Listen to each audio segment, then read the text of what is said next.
Assalamu alaikum wa rahmatullahi wa barakatuh to some of you and peace to the rest of you. This is Black Heart Sign. I'm Black in again, asking you to hit that share button first before you even hit the like or subscribe, because the message is more important than the messenger. And if you share the message, it is the same thing. That's all I can ask for.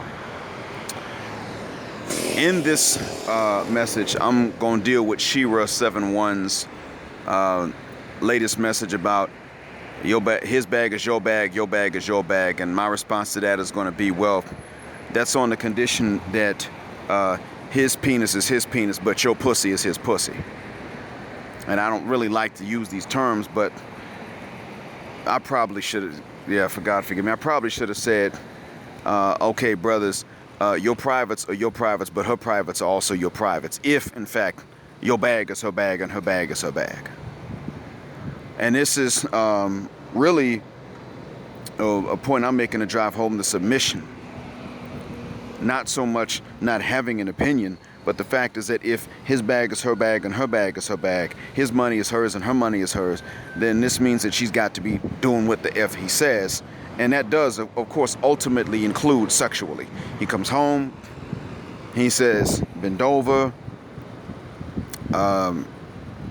Aside from illness or menstruation, she really doesn't have an excuse. And someone say, what you gonna do, rape it? No, leave her. And this is part of why I promote polygyny. Yes, it's for sexual reasons. That's one of the reasons. A woman whose husband is married to another wife and she knows this, and he's taking care of things financially, does not turn around and say, no, just because I don't feel like it, I'm just not in the mood, but you better bring home the bacon. Man will say, well, I'm about to put this other bacon in somebody else's oven. And it's going to be completely legal. It's another marriage. When women know this, then it's like one expression goes in multiple languages. And when you translate this one expression in multiple languages back into English, it pretty much says, you don't beat a woman with fist, you beat her with other women. You do not beat a woman with your fist, you beat her with other women. Pretty much the same thing about wives. You don't beat a wife with your fist, you beat her with the other wife. And there was a case where a man was hitting his wife, and a sheikh passed by. Now, this is a story told to me by a Sufi, and I don't trust Sufism as a rule. Sorry, I just don't.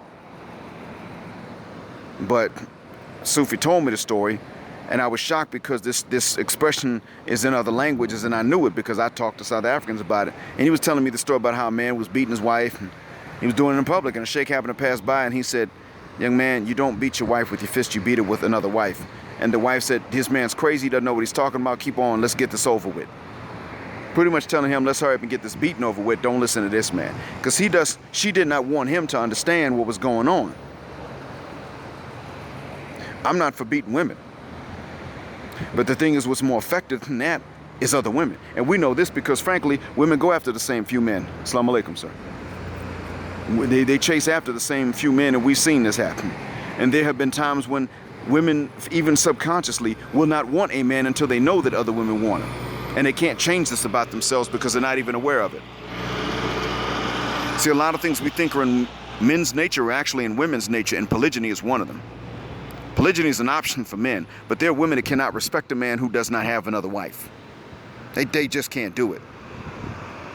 And there are more women like that than we may know, because even many women like this don't know they're that way. Consequently, they can't change it.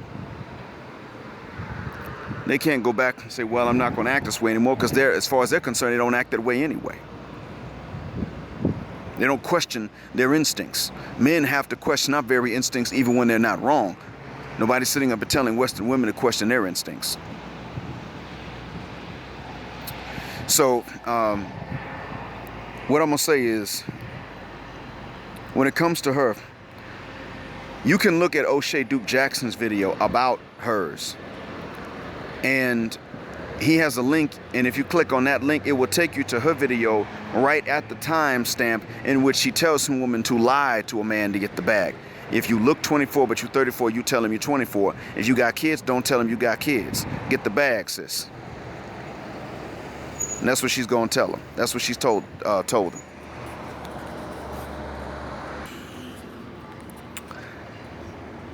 So when she says lie to them to get the bag, sis. That raises a question. Which one is worse? Men lying to get sex or women lying to get the money? And what I would say to that is, it truly depends on each gender. How much did each gender demand that the other one lie to get what was important to them? We understand that women got to get that money, and they're not built to do the same labor-intensive work that we do to get that money. So they need money. We don't blame them for it. We don't blame them for how they were built, and they're not built to be as labor-intensive as we possibly could be, even though neither one of us really likes what's labor-intensive. But by the same token, we do have to ask, who demanded the lies from the other the most to get what was necessary? Now, for women, sex and money are necessary. We have made both too easy. Especially though the sex. We've really made sex entirely too easy for women. I've been saying that for the longest. Now, for us, we can get the money, but both genders still rely on each other for sex. That is until these robots become pretty much, I don't know, very realistic and affordable. We pretty much rely on each other for sex. And for real organic sex, we still rely on each other no matter what kind of robot somebody can come up with. Let me go ahead and break this down too, though. And that reminds me, I need to tell Derek Jackson something. Derek, you once said that these sex robots weren't going to replace women because they were $2,000.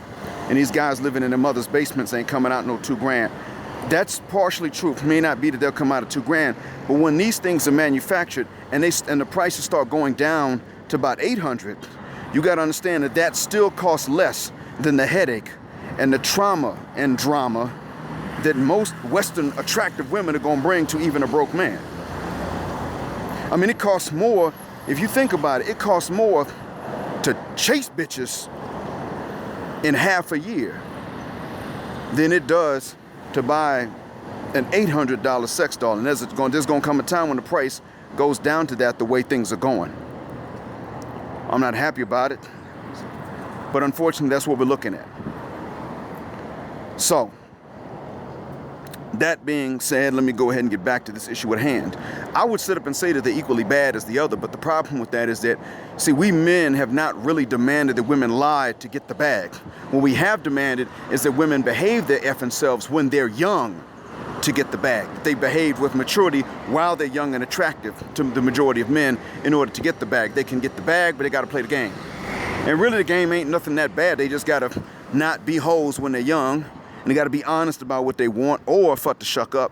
They got to submit to the same extent that they want the man to take on all the financial responsibilities. The more he has to take on, the more you submit and do what the F he says. That's really what we've demanded. But there's one thing that women can't tolerate. Actually, there are two things. Y'all already know many women, but not all, cannot tolerate monogamy. But the other thing that many women cannot tolerate is the risk of poverty. And this is something that hangs over the head of everybody, because God can make anybody poor for any reason he chooses. See, wealth requires some skill, but a lot of luck, to be honest with you. This means that poverty, just a stroke of bad luck, can make you poor even if you were skilled.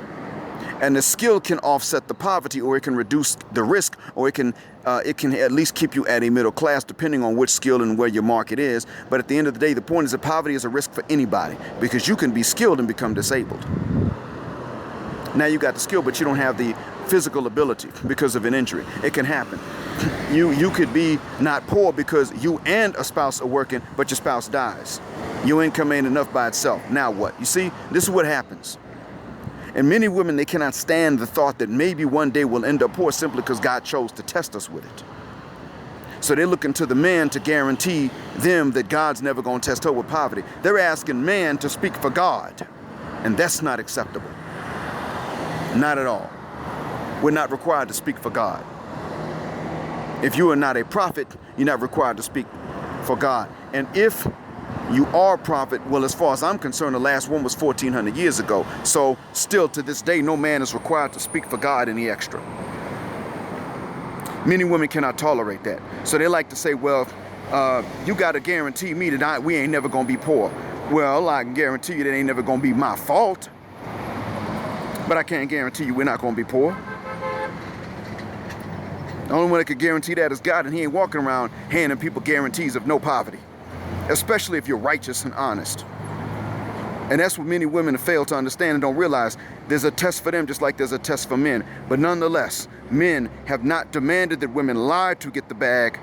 Men have demanded that women behave themselves to get the bag. Women have not demanded that men behave themselves to get the drawers. Women have demanded that men lie to get the drawers. And that's why I'm not going to sit up here and say that each one is as bad as the other. They're both bad. But I can't sit up here and honestly tell you that it's so bad when a man lies to get the drawers to the same extent as it is when a woman lies to get the bag. Only reason they don't lie to get the drawers is because we didn't deny that. We made it too easy.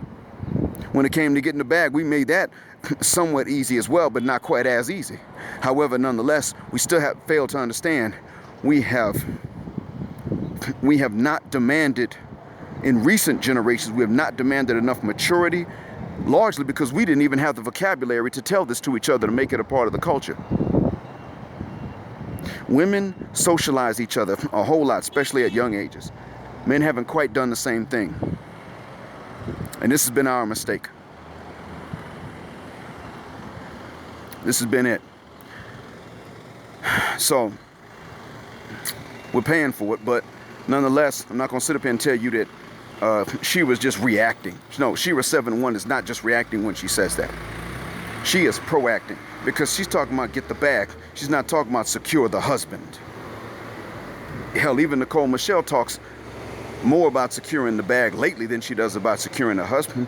Although she does say be feminine in exchange and be submissive. She does say that there's a give and take. She does stress that, but even then it's about secure the bag. And both of them fail to realize one thing, and you pretty much have to believe in God to understand this. They fail to realize that God himself, the way he is designed and the way that the scriptures have pretty much described anything at all, if anything at all, they describe the subject of sex, is that God himself prioritizes the sexual needs of women and men over the materialistic wants of either one. That's why he's given both men and women libidos, and he's created plenty of women that are attractive to men and plenty of men that are attractive to women if the women aren't socialized to hate most men and look down on men. But he ain't created a bunch of wealthy people. He actually created wealth to such an extent that we understand wealth to be wealth only if it's rare. Not everybody has it. The minute everybody reaches a certain level, it's no longer considered wealthy. That's real. That's the truth of the matter. $20 was a lot of money in the 1800s. It was still $20. But what they could buy you was a lot back in the 1800s. Now today, 20 would barely last you 2 days, and that's just to eat. Nowadays, it's just not worth as much. And yet we got women running around talking, pretty much demanding that no, it has to be this much and that much, and you got to give me this much and that much. And we pretty much got women running around here saying, secure the bag. You got to have a bag. Just for me to not be ugly and still let you hit this, you got to have a bag, meaning you got to have a lot of money. Forgetting that when you become a wealthy man, you are far outnumbered by beautiful women. That's real. When you become a wealthy man, you can set appearance standards and financial standards and educational standards for women to meet, and you'll find what you're looking for. If a woman's beautiful, she can still set financial standards, and to a certain extent, it ain't gonna work. And to a certain extent, it will. They haven't figured this out yet. And maybe we men are to blame, but I think both men and women are to blame for how we socialized our daughters and our men, comparatively speaking. I hope this has been a benefit. Black Heart, signing Blackout. Assalamu alaikum.